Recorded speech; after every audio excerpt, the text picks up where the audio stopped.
I haven't driven in the Gladiator yet, but we'll see. That'd be my guess. Yeah. So a buddy of mine's got the Gladiator. He drove over to the house the other day with a bed full of wood he wanted to put on my table saw, and but no doors on it. It's like, oh, well, that's the pickup truck right there. No cool, doors, summertime, top off, got a bed to throw crap in. Oh yeah, that's pretty good. Yeah, that's solid. Yeah. Well, happy Friday, everybody. Happy Friday. Yeah. And thanks for joining us today, Brian. I don't believe that you need any introduction whatsoever here. Definitely not. People are hating seeing all my stuff on social media all the time. Yeah, you don't post enough. I know, yeah. Grant Cardone and I are really, well, Grant Cardone has kind of stopped posting. At one time he was like everywhere, and then I think he's gone cold. He went social media warrior for sure. Yeah. What about his tactics of late with his videos? What was the one he did one where, and he got me with this, like he'd gone bankrupt or something. And... Right. He was selling everything on 10 cents on the dollar. Yeah. Yeah, not a great tactic. Yeah, I think I stopped following him at that point. Yeah, it was like drama. Yeah, well, that's what social media is these days, right? It's like just drama. Man, there's a lot of hate. I mean, you go down your Facebook scroll, and man, it's like no one's happy. You know, it's just something's horribly wrong. Well, it's a good thing we're on Facebook right now. Yeah. So nobody roll down your feed. Just stick to this video. That's right. No drama. No drama. Drama free. There's a lot of love coming your way. Right. Brian, how long have you been? I guess this was what, your 11th year with DMSC? Yeah. So it was going to be, our biggest event in Napa. It's been gaining momentum each year. It's always been relatively small compared to other events we've done, and I didn't want to give in. I was, hardcore. We're going no matter what. And Kerry was like, I don't want to tell you this, but we're going to have to go virtual. I was like, no. And then, I listened to my wife. And remember, listen to your wife. She has great advice. And I just bounced the idea around to a few people. And then I started to hear this from people who are like devotees of going in education. They're like, I don't feel comfortable booking a ticket. No, I'm not going to go because of my family. Or the dealership has restricted air travel. And I just started to hear like, I'd like to go, but then I was like, okay, I got to do it. Well, it was, I think I've got my back-to-backs on Pasch events right now. I was down at your the one in November, which was a lot of fun. Right, at the Attribution Conference, right? Yep, that was a good one. All of your conferences I've ever been to have all been great. I've learned something and taken much away. That one was a special. I'll never forget it because the waves were so good. It was awesome having these conversations right next to the beach with the waves crashing. And the Breakers has to be one of the top hotels in the U.S. It's on Kerry's and my top 10 in the world. So we love the Breakers. Yeah, they make a good pina colada too. Okay. You can walk on the beaches and have pina coladas, Did it take you back home, Alex? The waves were a little better on that particular weekend than they usually are in Virginia Beach. Yeah. Well, so in this last one, Brian, DMSC, as we were talking about, went virtual, followed Kerry's advice, and of course, following your wife's advice is always a good move. Absolutely. Hope Kerry's watching. And so after doing it, it's obviously the next one's going to be virtual as well. What will change? What's probably the biggest thing that you would change from this past DMSC to the next event? So I think there's two areas, the focus would be how do we make it a better experience for dealers and how do we make it a better experience for the sponsors. So I think the number one thing from the people, the dealer attendees, they wanted to be able to do audio call-in. So just like in a keynote, and you've seen this, both of you, you have a room filled with 500 people, and someone does a keynote, and someone goes around with a microphone and asks questions. And what we had this year was people could ask questions anytime through the session via the chat, but you kind of lose the passion. Like if someone's going to call, BS on someone, you can hear it in their voice. So we are going to add the ability for people to kind of get in an audio queue. And when the keynote is done, we'll do chat and audio questions. Okay, that's a good idea. Yeah. And then for the sponsors, they need to, and this is a big education. No one knew what a virtual event could look like, so they didn't really prepare well.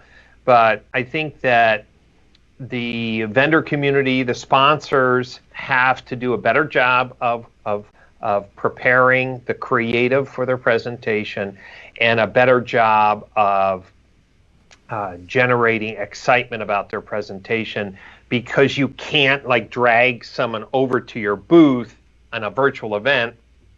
You have to be creative. So and we'll talk about that today, we have a number of ideas to help the sponsors in a sense, retool their sales strategy to get dealers to see their products. Well, that was going to be my initial question. What really is the difference between a virtual event and, say, a webinar? Great. So it really depends on who is running the event. So with a webinar, you have, it's a topic, we're on a webinar. In the virtual conference, during the workshop sessions, we had 6 simultaneous sessions. So I want you to think of a virtual conference more like a movie theater, and a webinar is like watching a movie in your home.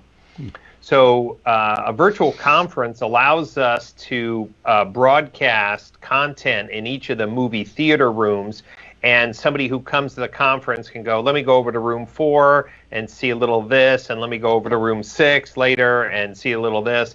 So the virtual conference is more like a physical conference where you can choose content at different times, and a webinar is pretty much, if you don't like this topic right now, you leave and maybe you don't come back.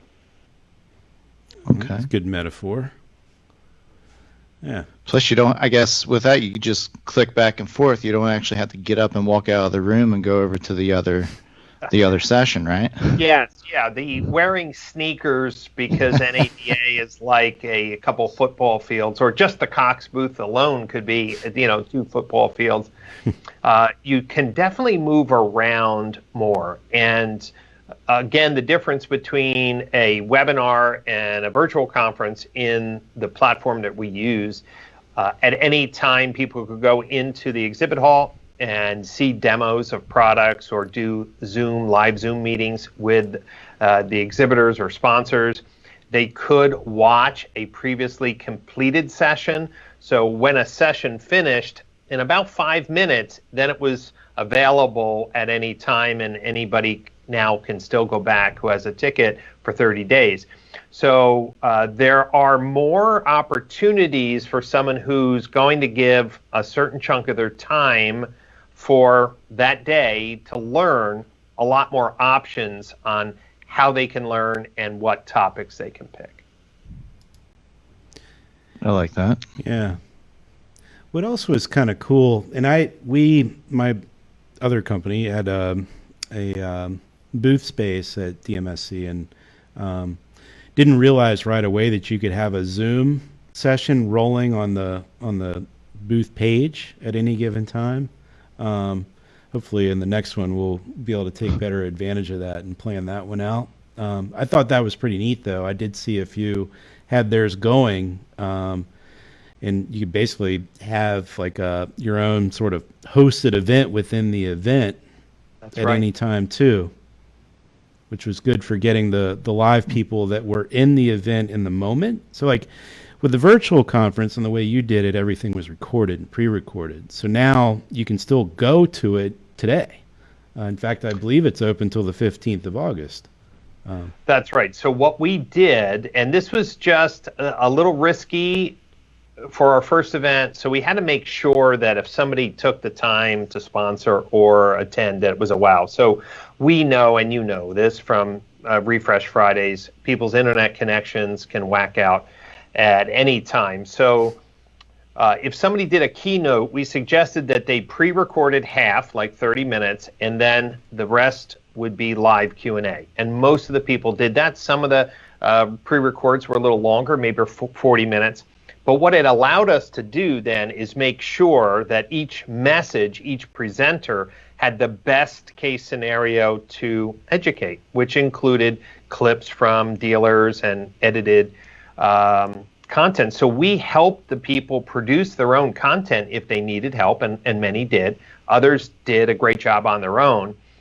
And then we went live Q&A. When the whole hour was done, we recorded the whole thing. So my intro, the pre-record, all the Q&A, and that gets packaged in a video. And then that whole hour, whether it was 30-30 or 20-40 or 40-20 of live and pre-recorded, that's there now for a whole month. So unlike a normal conference where you're feverishly taking notes, you get back to the dealership, a week later you open up your notebook and you can't read your own handwriting, you can just say, hey boss, I saw this amazing speaker and let's watch the presentation together.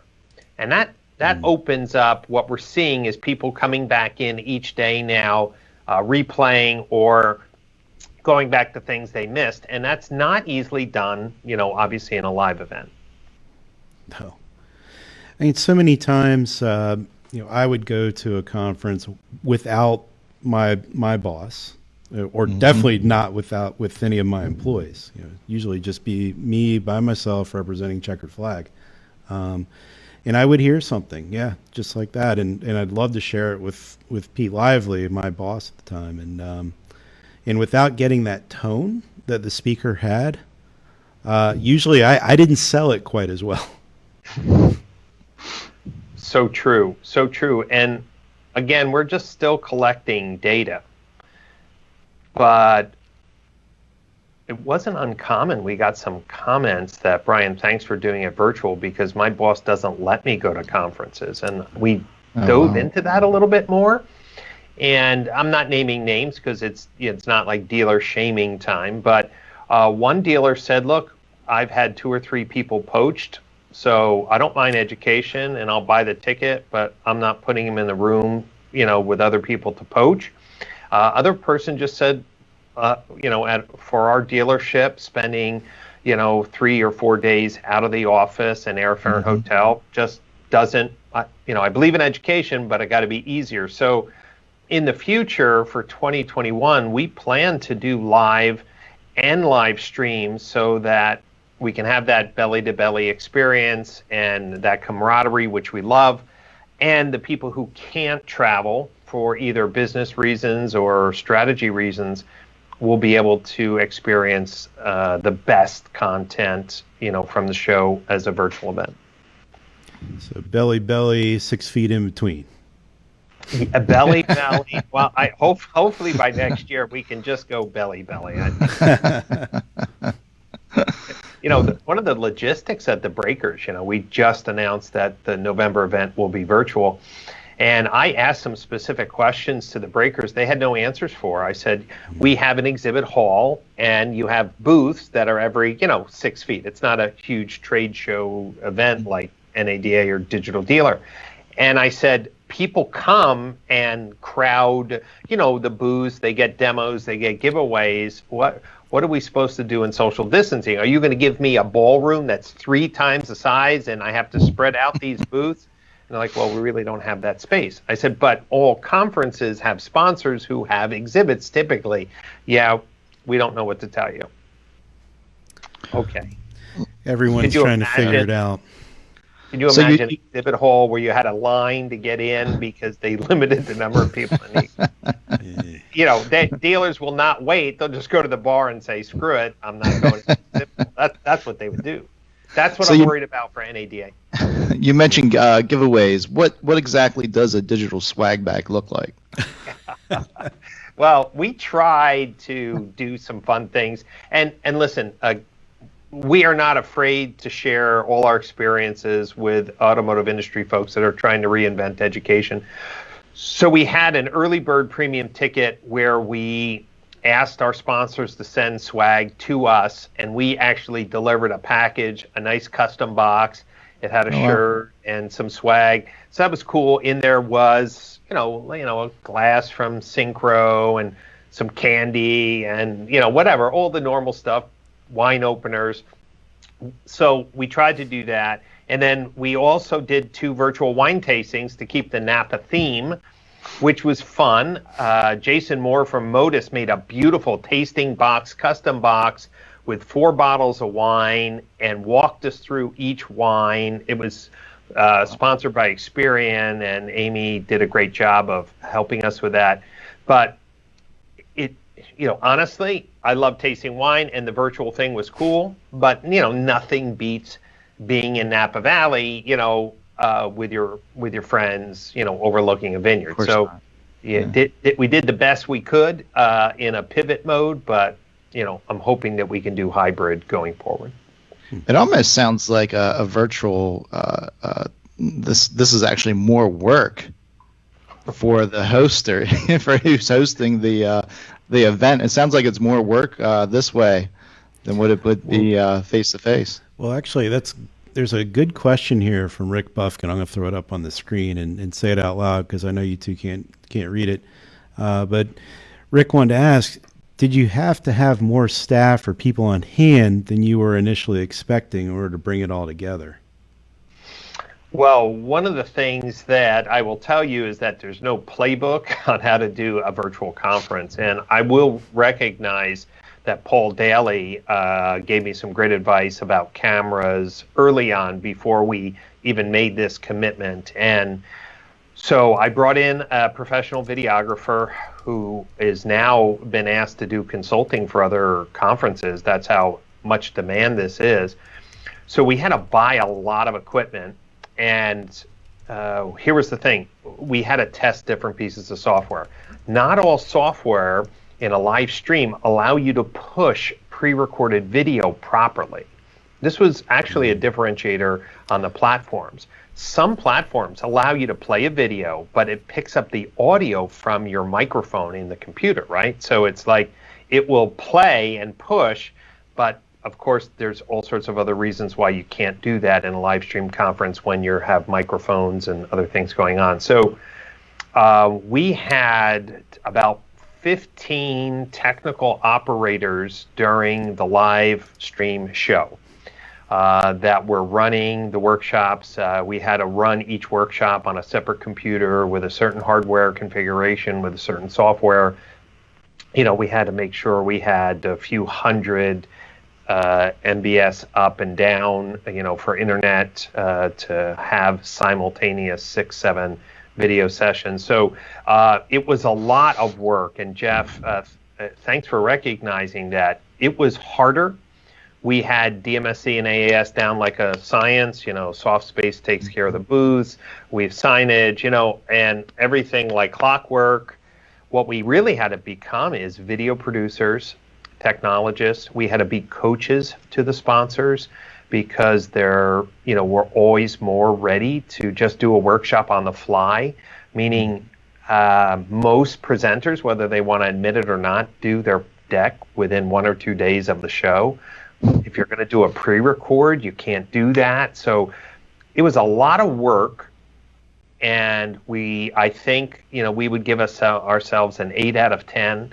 And what we've learned now to make the November conference, if we can get up to that 9 out of 10, I'll be really happy. Yeah. What was it like narrowing it down to which event platform that you were going to use? Because there's maybe 15 to 20 different ones out there? Yeah, it was people recommending some things, and we tried this and tried that without being too technical, but there's going to be some people who are watching this to learn about this live stream. When you are doing a video push out, it has to be native from that file. That was one requirement. Number two, when you do Skype or video conferencing, Zoom or whatever, you have to be able to slice audio like out of a Skype session and push it through the streaming, maybe separate than the video, depending on your streaming platform, so there's no break in the total stream. And we tried hardware switchers. We spent a lot of money on a Blackmagic hardware switcher. We found that there were some delays in that, and so we went to OBS and Streamlabs OBS. So we had to test delays. We had to be able to test 4 different audio feeds, simultaneous settings that we could bring in audio from a pre-record video, audio from me, audio from Skype, and audio from the moderator quality assurance team. All of that made it a little hinky, but we found the software patches and the little tools and got it all to work. Wow. Does not sound like fun at all. It wasn't fun. It was a little nervous, but when we went live after the first day, we were like, wow, it worked. Okay. How many test runs did you have to perform? We did 3. Okay. Well, that's not too bad. Three dress rehearsals, and the first one was horrible. I mean, it was so discouraging. The second one, we had some hardware problems. And one of the things that people who are watching, if you're going to be considering this, you need processor power when you do video streaming. And trying to run streaming software on a single core or dual core like Intel i5, you got to be multi-core i7, i9, something that is ready to handle the video stream, because otherwise you'll get those really, and we've all seen them, those mismatched or hanging videos. And so second dress rehearsal, thankfully, we identified 2 hardware issues. And, yesterday Apple reported earnings, right? So blowout earnings. I wanted to buy another iMac Pro, the big desktop 27-inch. There wasn't one in the country, in the entire United States, I could buy. This was a week before. The $16,000 one now. Yeah. So what's crazy is I called up Apple and I said, I'll even take an iMac 27-inch with certain thing, or an iMac, but the memory had to be at least a certain level. They're like, nope, there's not a single one in any retail store in the United States. We pretty much ship to order out of China now. So the demand, because everyone's homeschooling, was another factor. Just even getting Blackmagic cameras, what we use for live production, they were all back ordered because churches, right, and everyone's doing live stream. So everyone was scrambling for equipment. Thankfully, now we have the equipment we need. But again, it may be in short supply, depending on how much longer we're in a more lockdown environment. Yeah, lots of things you would never even consider until you're in the middle of it. Absolutely. We just switched over to eCam with DealerRefresh. That's how everyone's seeing our 3 faces on this window view right now, and able to flip around.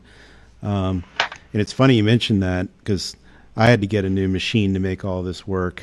And my i9 is screaming right now. That's because yours blew up. Yeah, one of the USB ports fried out, and they couldn't get anything to work. But yeah, it's stuff you don't think about, for sure.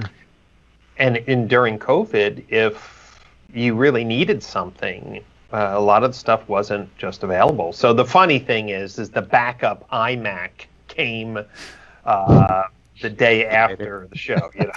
Literally, it was Monday and Tuesday, and Wednesday was our learning lab. So we added a little twist to the conference. And on Wednesday, of course, there was the backup iMac. And next year it'll be outdated, so you'll have to get a new one anyways. Well, come on. It's I think this type of event planning. I'm even wondering about school and other issues. There's a lot of things that people haven't thought about. One of without getting too serious on a Friday afternoon, but we've always known in schools around the country, you would have families that were very poor, and the school lunch, right, became their meal for the day.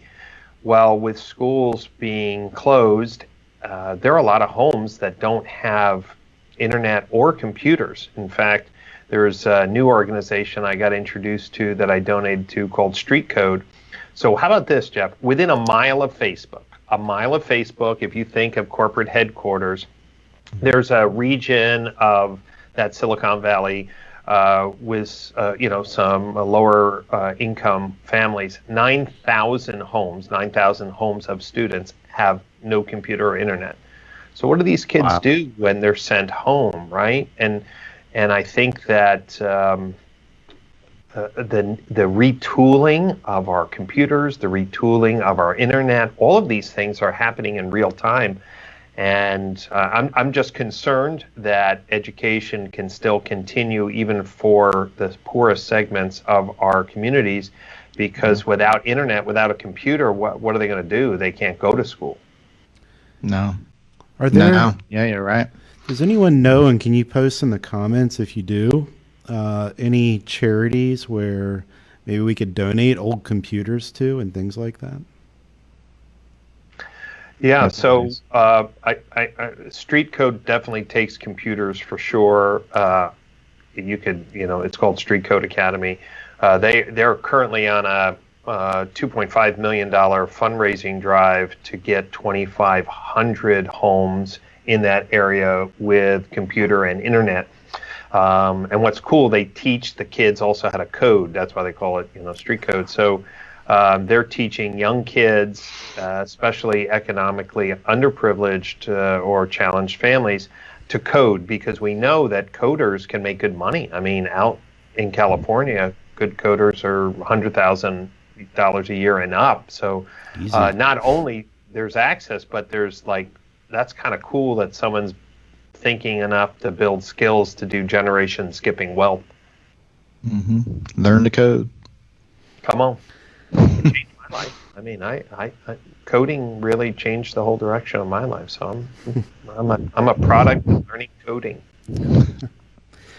Well, let's, if we can, jump right back into questions for a quick minute, because there's one from Matthew Davis going back to the virtual conferences, and this one's about sponsors. He's got a two-part question. One, aside from better and more creative content, what else would you recommend the sponsors do? Great. So one of the challenges, and I was talking to one of the sponsors, and here's what they said. They said, Brian, we have perfected live conferences. We know how to drag dealers or get dealers to our booth. And if they get to our booth for a demo, they fall in love with our product. It's not so easy in a virtual conference. And so if you said, where did we feel that we underperformed, it would be in the exhibitor hall. And because obviously there were so many moving pieces, but here's a couple things we came up with. Number one, sponsors to our conferences get dealer passes. And kind of like how, Cox or CDK or some other big companies would do a big event in Vegas and they would have tickets, to see Journey or whatever. They would tell the dealers, look, call your rep, get on the list to get a ticket. So what we're encouraging sponsors for AAS to do is, with their dealer passes, say, get a demo of our product and I'll buy your ticket, for the conference, which I think is smart. So they can use the conference, which is high value, right? People know that if I'm involved, the content's going to be really good. Do that, number one. Number two, there was very little promotion about their content prior to, even though they had pre-recorded, they knew exactly what, they just were not thinking that they should spin up some promo about, hey, don't forget to attend my session, here's some excerpts. And of course, we are going to do more dealer-facing promotion of each of the sponsors' messages to help them along the way. The other thing that was needed was it was a little tight after, let's just say it was a keynote from a sponsor. As soon as their session was done, another session started. And a normal conference, if, 15, 20 minutes in between. Yeah, or, like Cox does a keynote, and the speaker's awesome, okay? And they sit down at their table in the banquet hall. Times people will go up during break, right, and say, hey, I really loved your talk. Here's my card. So we're going to create a speaker room. So when speakers speak, when their session is off, they're going to allow to go into the a private green room so attendees can go and ask them questions. What we're trying to do is make it as,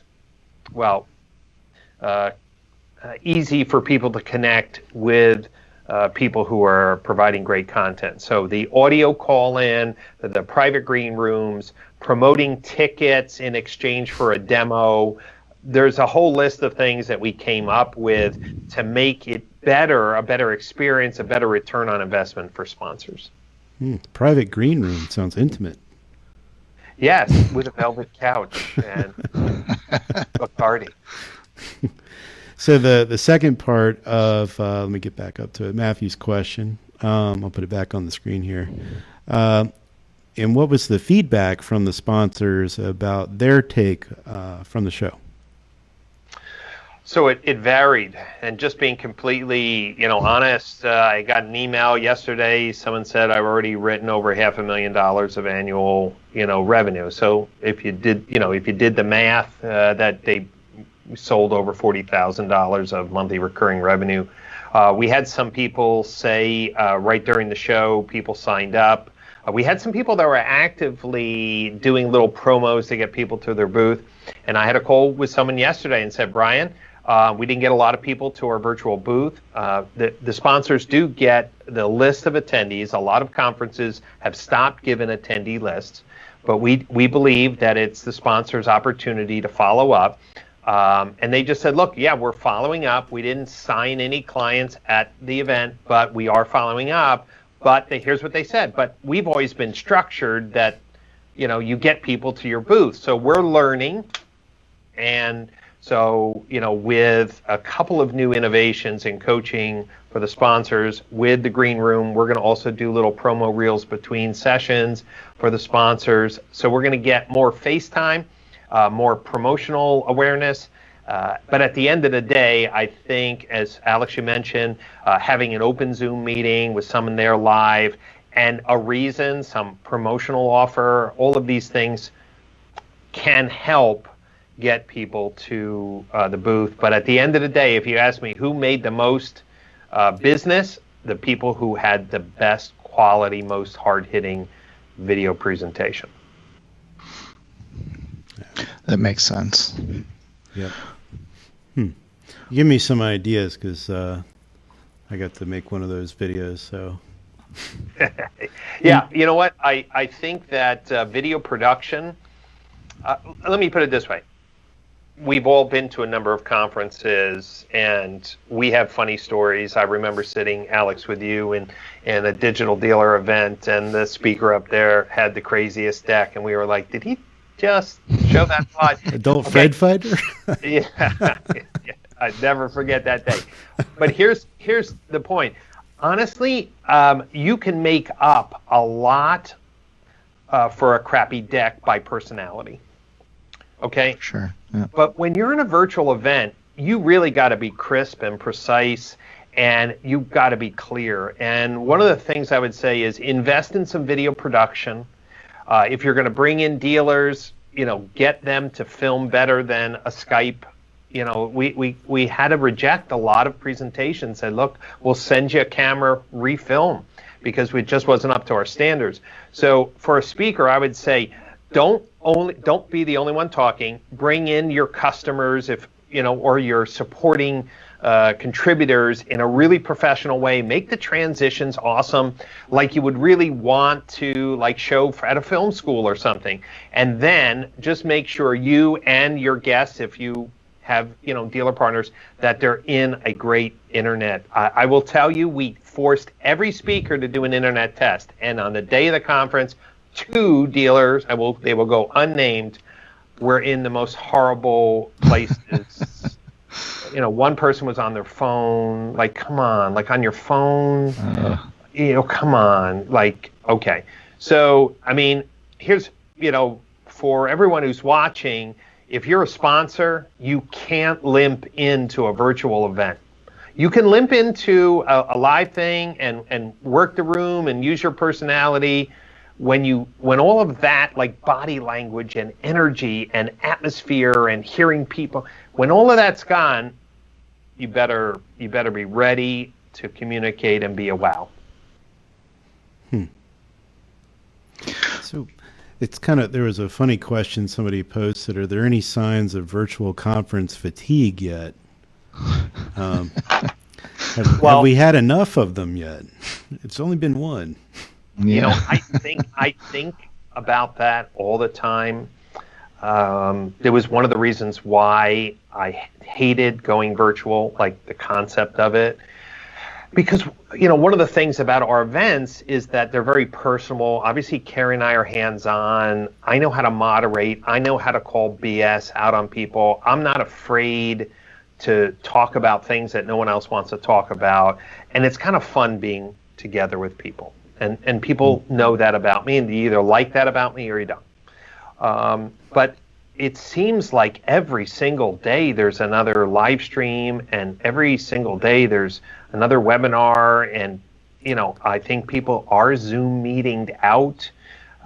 So that's why we had to be very careful that the presentation of the first automotive industry, were really large virtual conference, and it was international as well, it couldn't feel like a Zoom meeting. It couldn't be just like another crappy internet connection with a speaker, who is half prepared. And I think if the other, digital dealers going virtual, I heard driving sales was going virtual. Obviously, we're waiting for NADA. We're doing a fixed ops boot camp, a 1-day event in September.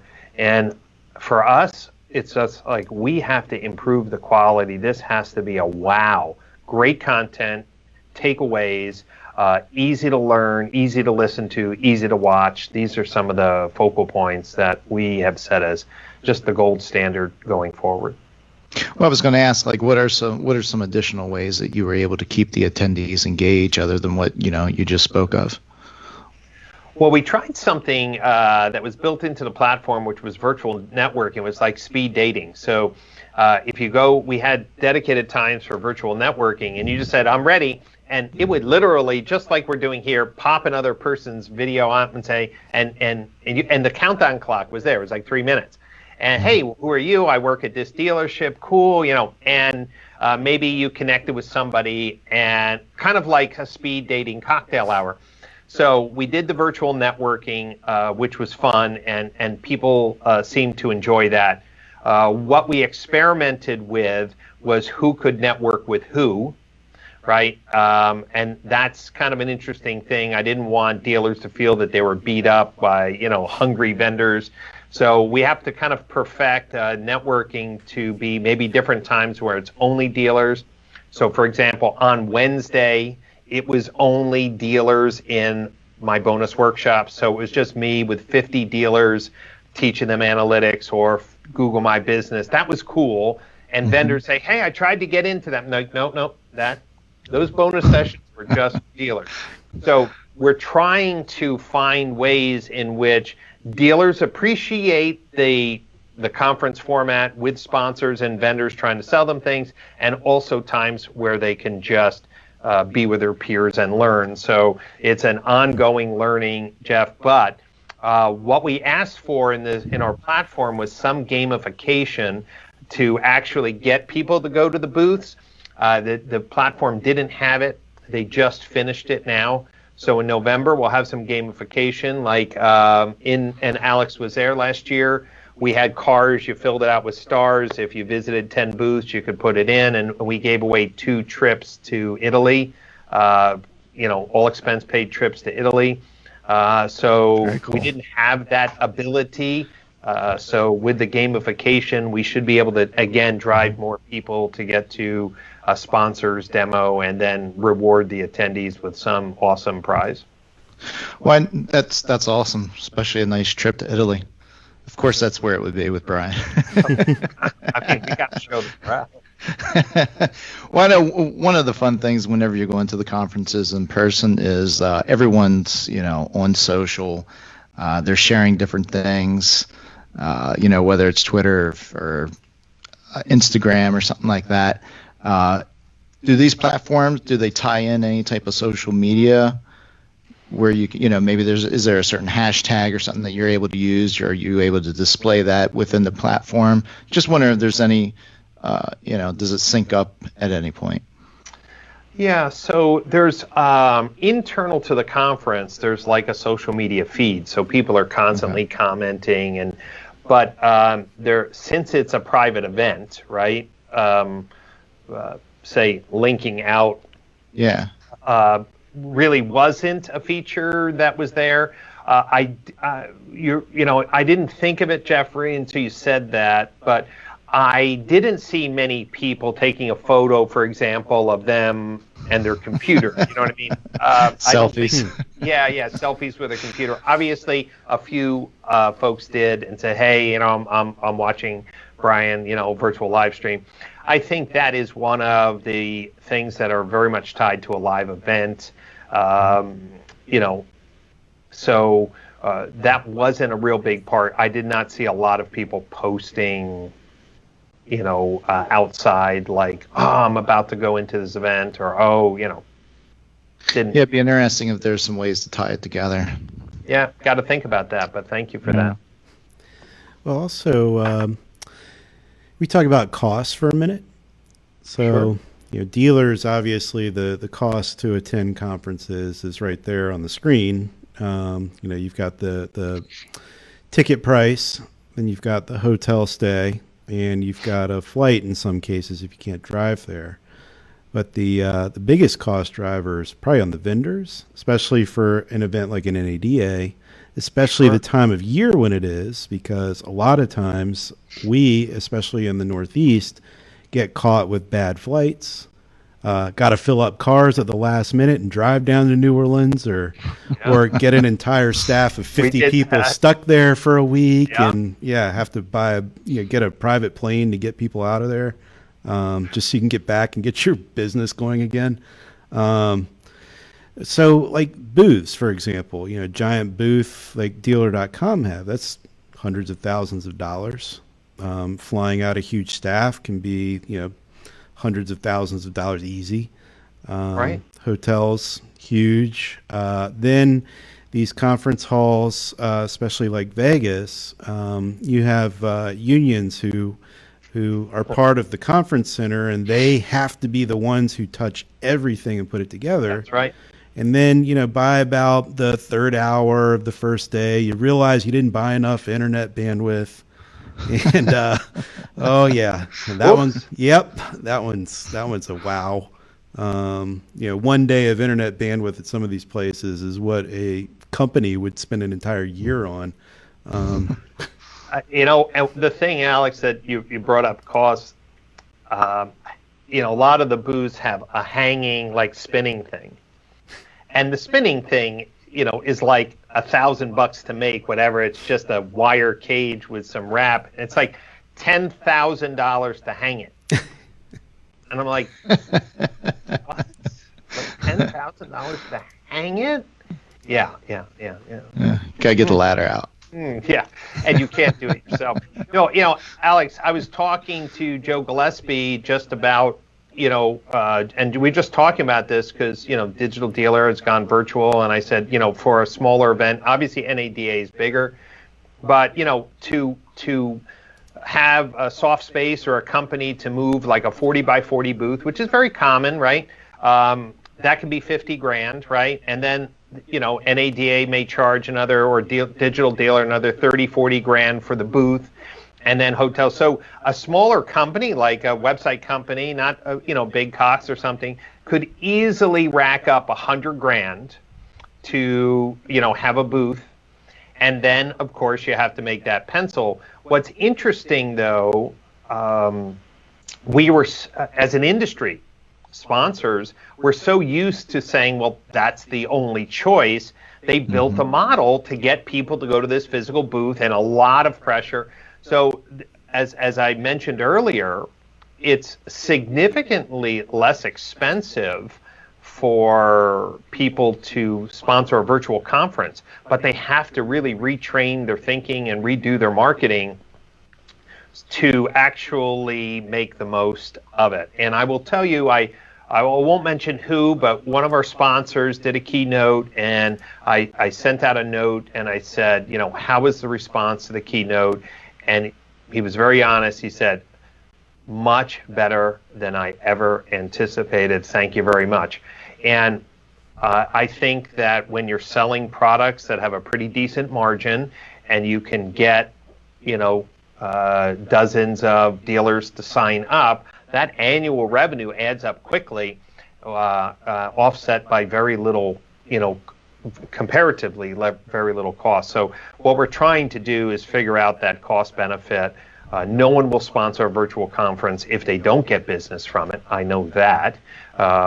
Obviously, there's a certain following that comes with the events that I run.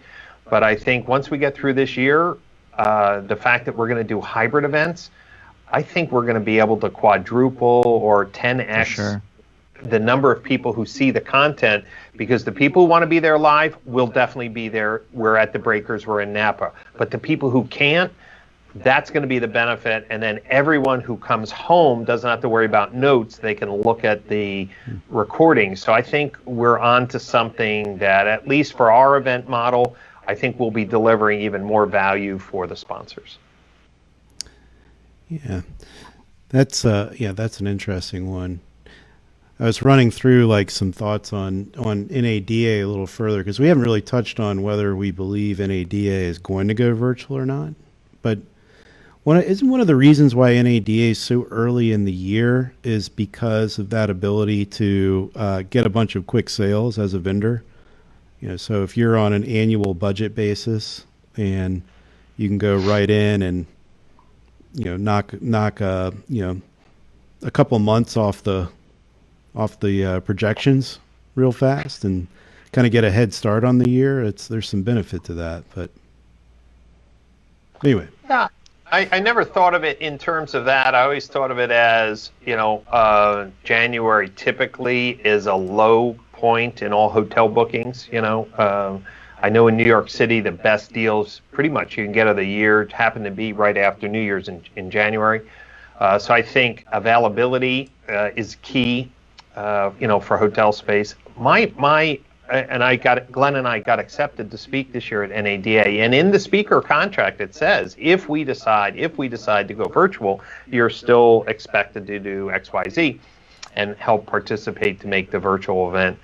I'm having a hard time. Cliff Banks, who I respect, tweeted that 2 other large conferences down in New Orleans canceled that we're going to be in that same time period. Right. When CES one of them? CES would be somewhere else, not in that market. But here's what I'm worried about. And again, NADA is aware of this, but maybe the average person hasn't thought about it. Seating on buses, typically in social distancing, is every other row. That makes the bus load or logistical load crazy. Yeah. People at NADA takes Ubers and taxis all the time. A lot of people are not feeling comfortable taking Ubers and taxis. And then any events right now, the spacing, you've seen graduations right out on lawns, people are spaced. What does a workshop room look like? What does it feel like? What does the exhibit hall look like? How are they going to monitor? Feels empty. Yeah, but what about the exhibit halls? What are they going to do Yeah. when at the Cox booth they're knee deep, right? I mean, that's just what they do. That's what that whole hall was meant to do. Those product demo people that they hire in those little booth areas where they do a little theater. Logistically, I'm trying to say is, will the physical city allow that packing? And if not, how can that really pencil, like the cost of that booth, the cost to ship? Would you spend $50,000 to ship a booth and get it all set up if you felt that your whole business model was about getting people to the booth, but you could only get a quarter of those people? I don't know. It does scratch.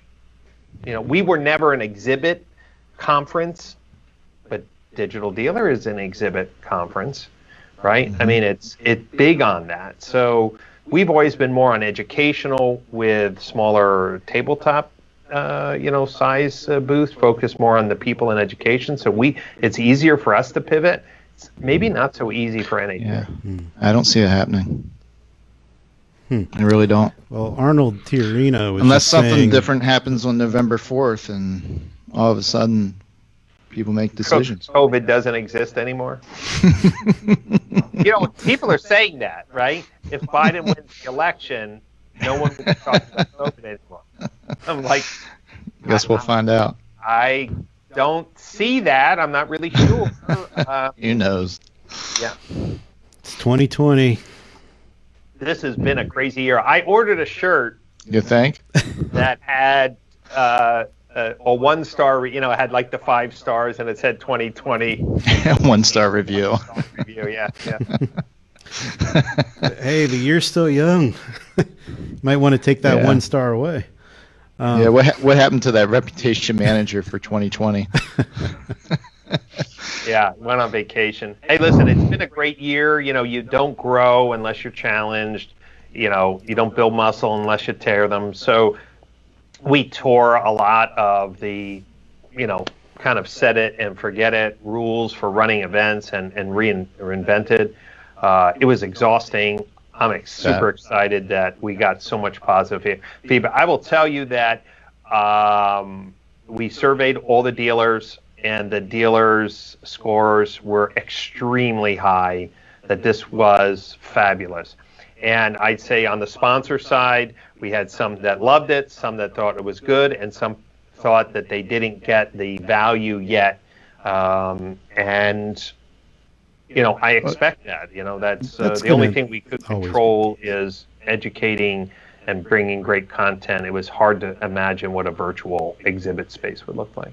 Yeah, when it comes to sponsors, you're only ever going to have or get out of an event or anywhere you sponsor is what you put into it. So you can throw money at something all day long, but if you don't put a little elbow grease into it along with that money, it's wasted money. Yeah. Well, Alex, let me ask you a question, since I didn't ask and we didn't even rehearse this. I know Christina was working in the virtual booth. She was throwing out some promotions. Did you develop any sales leads or opportunities from participating in DMSC? Yeah, without a doubt. It's been just being very honest here as a vendor. Yeah. I also just realized that this month is my 10th year as a vendor, which is crazy. But so ever since March 16th, when COVID quarantines really kicked on, trying to get leads as a vendor has been difficult. So it's all been whatever kind of pipeline you had leading up to that. And then, dealers are busy. Geez, from March and April, it's like, are we going to have a business? And then, May and June, it's like, okay, it's coming back, but I furloughed my staff, and it's, I've got so much business coming in for the people I have left. I don't have time to go talk to vendors and see what's out there and whatnot. So, yeah, having your event in the middle of all of that was definitely a help for us. So, thank you. Great. Well, I do think that with over 350 dealership attendees registered, and the fact that they can watch the content, and we're seeing people go in, and even people are buying tickets now post-event because they heard the content was so good. We just hope that the sponsors see the value, and we've already got new companies signed up for AAS because they heard how well DMSC went. So I think AAS is going to be a sellout success from sponsors, and our goal is to really push more towards 600, 700, 800 dealer attendees and make that audience a little wider. Good. And of course, when you have a physical location, you sort of have a cap on how many sponsors. Are you able to have more from a virtual standpoint? Great question, Jeff. So it really depends on how long of the virtual event you want to do. Okay. And this is a little bit, and this is still unknown territory. So we had a 2-day event, and there's only so many sessions we thought we could do in a day. Because here's how we're differentiating, and we may be wrong, is that if somebody is a keynote, there shouldn't be anything else running at that same time. Okay. That could change. Meaning, if somebody says, well, hold on, Brian, it's virtual, get over yourself. If I don't really care about what that keynote is, why don't you have 2 keynotes running? Okay. But right now, we said if somebody's on a keynote and sponsoring a top level, we want the full force of whoever's there to be eyeballing then. So we did 2 days like that, and then the 3rd day was just for dealers, bonus workshops, lean-in training, one-on-one. It was amazing. The feedback was great.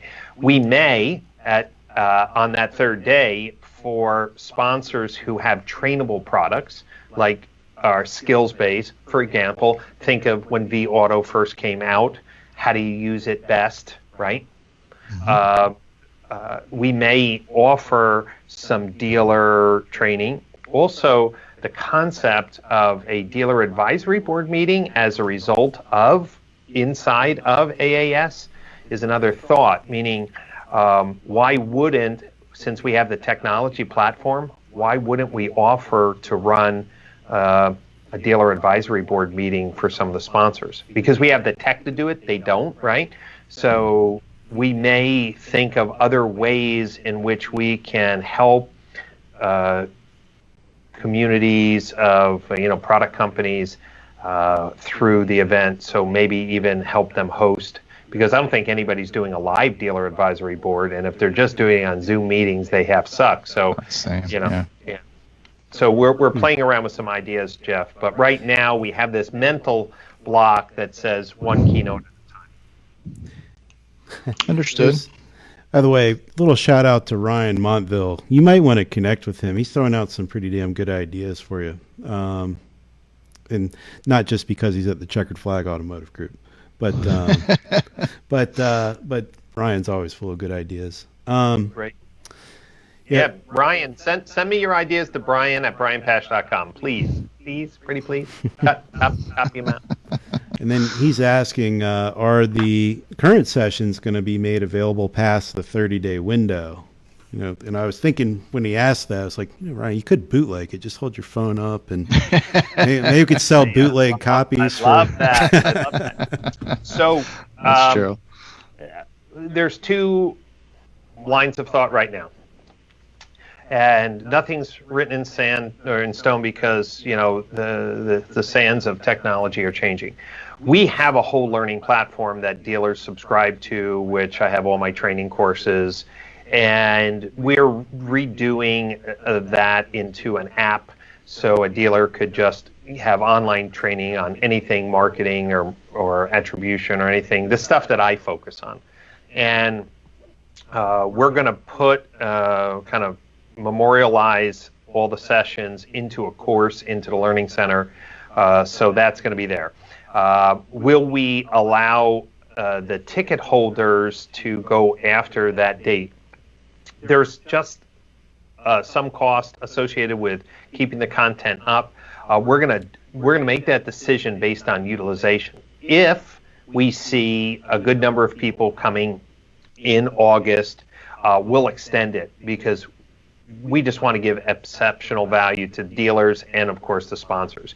If we see in the next 30 days, one or two people are the only people in, then we probably will just say, okay, we've learned the aging potential of content. And I think the content will be good for another whole year. There's a lot of cutting edge topics that we talked about, but again, we're going to look at utilization, and if it's strong, we'll extend it. If it's weak, we'll just cut it. Nice. Makes perfect sense. And we've got ads over on DealerRefresh because pointing to your landing page for dealerships that still want to sign up, and that goes up until August 15th? Yep. That's right. Okay. That's right. Yeah. So still plenty of time. Well, yeah, there were some great sessions that I think had some breakthrough discussions that are worthy of the viewing of dealers, especially those who are trying to rethink their retail process, try to create a more sustainable business model with lower cost per sale. I mean, there were some great conversations. Gino Walsh from Cavalli had documented a 33% decrease in cost per unit sold, which includes their labor cost as a result of their changes to retailing. Obviously, we know Todd Caputo. We had Matt Haken. I mean, we've had a lot of great people talking about how they've, well, in a sense, Rick Buffkin, who's watching right now. Yeah. They came to the conference to share, and they're not going back. So, dealers who are operating pretty much the same way they did, my only concern for them, as in a general thing, is you can't afford to be that inefficient. Even though you're profitable today or very profitable, I don't know a single dealer principal if presented with the information that we shared at Dmsc where they could shave 10, 20, even 30% off their cost per unit sold would put their head in the sand. Okay, some will. I hope that they don't. And, Alex, just like when I saw your product and now seeing how it is evolved, I mean, here's a perfect example of someone with an amazing idea that was perfectly timed for a crisis, even though we didn't want a crisis, and then evolved during the crisis. And, the dollar savings, like from folks with Matt Haken. I was just talking with the Lavery Auto Group, Lindsay. Love Lindsay. She's great. Yep. They're using your product. They love it. I mean, your product was the perfect product for them at the time, and the Lavery team was watching at DMSC and asked my question. He said, Brian, you made a comment about Frickin' Tech that for dealers who were afraid to change, that nothing could be easier than moving in with Frickin' Tech. So it's kind of like remote retailing for, like baby steps. And he said, I thought about our business, and that's exactly why we left the tool, because we weren't sure how to change, and Alex and his team helped us. So I thought that was a great testimony. Instead of saying, I got to spend a lot of money or I got to change the whole world overnight, there are tools that you can start to bring in smart tech and transform remote retailing and then build on it. Yeah, OEMs are forcing you to do it now too, aren't they? Yeah, it's maybe not for all the right reasons. But well, it's surely an interesting time. I don't know what's going to happen. I've written about this, about someone needs to create the black box. But, like if you're the Weiler Automotive Group or Checkered Flag, I mean, how many stores does Checkered Flag have in the Virginia Beach area, Alex? I think it's 11 franchises. So imagine if each OEM hard line in the sand said, you have to use this. Then, for a brand in a local market with a high concentration, it would be very difficult to create a consistent brand experience. And that's why if the OEMs are going to do a hard line, meaning that they're only going to give special pricing or accurate pricing through one single approved vendor, and a few of them are moving in that direction, then, small dealer groups are going to be challenged to either build or try to get some people to develop a black box that could allow the customer facing to be consistent as a Checkered Flag experience, and then push the black box pushes the transactions in a format that each OEM's DR product wants.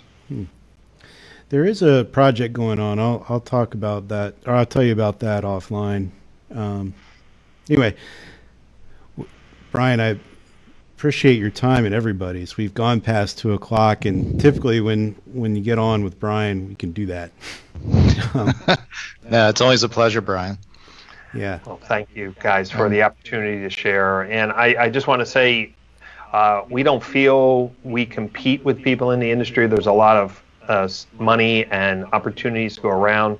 So any of the DealerRefresh crew who is thinking about running their own conference or is in planning, if you have any technical questions on what we did or what we found, I'll be more than happy to share that freely with you, because as an industry, we have to pivot and turn. And it's all about execution, not ideas. I'll be more than happy to share what we've learned. Let's definitely appreciate it. Yeah. So. Yeah. And again, congratulations on getting the virtual conference up and running. And from everything that you've said and everything that I've heard, it was a real good success. Well, thanks, guys, and let's get ready for the fall. All right. Thanks for paving the way. And yes, right, we will see you then. Okay. All right. Take care. Bye.